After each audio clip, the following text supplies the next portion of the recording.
আসসালামু আলাইকুম। আশা করি সকলে ভালো আছেন। আমি আজকে আলোচনা করব আয়কর কি, যেটাকে আমরা ইংরেজিতে বলি ইনকাম ট্যাক্স।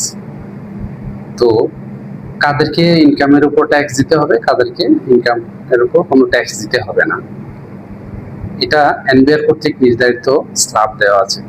আমি ছোট্ট দুটি উদাহরণের সাহায্যে একটু ক্লিয়ার করে দিতে চাই। এটা হচ্ছে, কারো ইনকাম যখন 5,25,000 টাকা হবে, তখন তার 3/1 হচ্ছে জীবনযাত্রা ব্যয় হিসেবে গণ্য হবে। অবশিষ্ট 2 ভাগের উপর ক্যালকুলেশন করলে তার বাৎসরিক ইনকাম হবে 3,50,000 টাকা। তো কারো ইনকাম যখন 3,50,000 টাকা হবে, তখন সে ট্যাক্সের আওতায় চলে যাবে এবং তার ন্যূনতম কর অবস্থান বেঁধে 3,000, 4,000 এবং 5,000 টাকা পর্যন্ত হতে পারে।